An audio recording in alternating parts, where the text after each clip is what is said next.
Hi అండి. అందరూ నన్ను గుంతలు తగ్గడానికి సజెస్ట్ చేయమంటున్నారు. అండ్ నా ఫేస్ మీద ఉన్న గుంతలు తగ్గాయి, ఎలా తగ్గాయి అని అడుగుతున్నారు. కానీ నా ఫేస్ మీద ఉన్న గుంతలు ఏమీ తగ్గలేదండి. మీరు దగ్గరికి చూస్తే కనిపిస్తాయి ఎవరికైనా. అంటే నాకు పింపుల్స్ చాలా వచ్చి గిల్లేసి అన్నీ చేసేసాను కదా నేను కూడా. సో అందువల్ల ఏంటంటే నా ఫేస్ మీద గుంతలు అలాగే ఉన్నాయి, అవేమీ పోలేదు. కానీ ఎవరు వచ్చి మన ఫేస్ ఇలా పెట్టి నీ ఫేస్ మీద ఏముంది, ఎక్కడ ఏముందని చెప్పేసి ఎవరు చూడరు కదా. సో అందుకని ఏంటంటే వాళ్ళకి మీకు కూడా కెమెరా కూడా కొంచెం డిస్టెన్స్ ఉంటుంది. సో మీకు ఆ గుంతలు కనపడవు. గుంతలకి అనేది ఒక ట్రీట్మెంట్.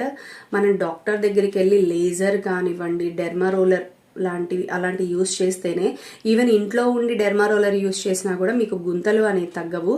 వాళ్ళు డాక్టర్స్ చూసి అది ఎంత డీప్గా ఉన్నాయి స్కార్ అయి చూసి దాని ప్రకారం ఎంత ఎంఎంలో అవి ఈ డెర్మారోలర్ యూస్ చేయాలి అనేసి చెక్ చేసి అవి చేస్తారు. అప్పుడు కూడా మనకి ఫుల్గా అవుతుంది అనేది లేదు, గ్యారంటీ అనేది లేదు అది. సో అలా ఏంటంటే గుంతలు అనేది తగ్గవు. నార్మల్ ఓపెన్ పోర్స్ ఉంటే అవి కూడా పోర్స్ అని క్లోజ్ అవ్వవు, పోర్స్ సైజుని తగ్గిస్తాయి అంతే. ఈ క్రీమ్స్, సీరమ్స్ అన్ని అది కూడా మనం పైన లేయర్లో వేస్తున్నాం కాబట్టి రిజల్ట్ అనేది కొంచెం టైం పడుతుంది. అండ్ అది కాకుండా పూర్తి రిజల్ట్ అనేది రాదు, ఓకేనా. సో గుంతలకి మాత్రం నేనే కాదు, ఎవరైనా మీకు గుంతలు తగ్గిపోతాయి అని చెప్పేసి ఏమైనా క్రీమ్స్ కానివ్వండి ఏదైనా చెప్పినా అది చూడకండి, వేస్ట్. చూసినా మీరు యూజ్ చేసినా కూడా వేస్ట్.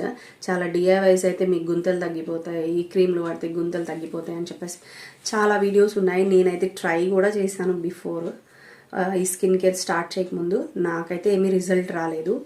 సో మీ ఇష్టం తర్వాత. Thank you, bye bye.